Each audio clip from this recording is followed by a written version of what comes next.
Good afternoon. Good afternoon, everybody.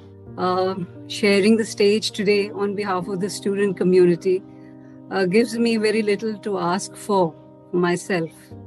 I'm really humbled. So it's very apparent I'm not a 20-year-old student here. I'm in the second year BSc Agriculture, but not a typical student.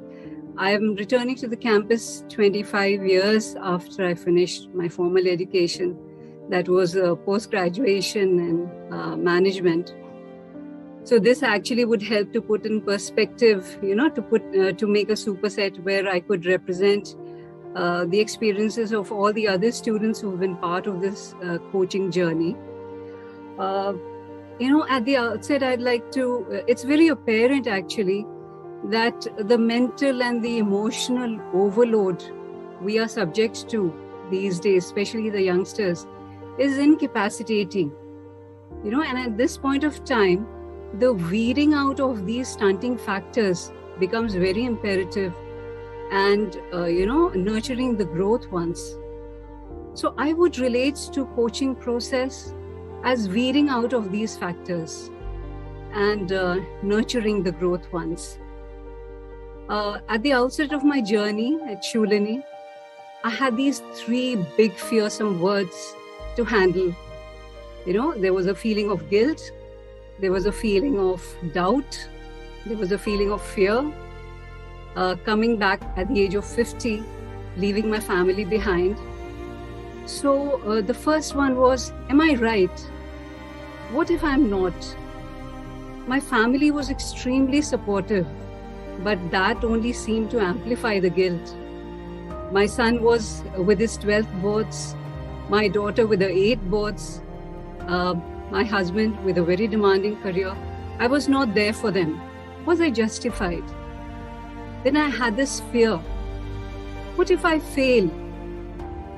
How will I be able to handle? Whom should I ask for help? How much could I ask? How would that be taken? Would it appear, would it invite sympathy or would it invite support? So this was another big question. Then there was this doubt. Will I be able to do it?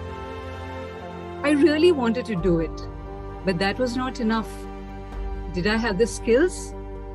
Would I be able to acquire the skills? I was trailing by 25 years. And in that time, it seemed everything had changed. But the day I came to Shoolini, I had elements, which I had not factored in at all. The ambience, the immense support, the mutual admiration, the locale, that left me really spellbound. And embarking on the coaching journey, it was quite an experience. I'm very lucky to have a wonderful coach, Gayatri ma'am. And I'm sure all the students feel the same about their coaches. So she helped me prescribe for myself solutions and lessons that are going to stay with me for a long, long time. She enabled me develop capacities where I could assess myself as objectively as I could, to understand what asking for help would mean, to understand that, emotional intelligence was the most important skill set that I needed to succeed. And finally, to believe that I had it in me to succeed and realize my goal of becoming a farmer and a teacher. So sincere thanks to all the coaches, Pyle ma'am, everybody here who are enabling the students realize this potential. And deep sense of gratitude to the founders, visionaries and enablers at Shoolini for getting this opportunity for the students, which will help them in a big way. They say, Sarvam Sambhavyate Tvai. In you, everything is possible. Sab sambhav hai. Thank you so much. With warm regards and much gratitude. Namaste.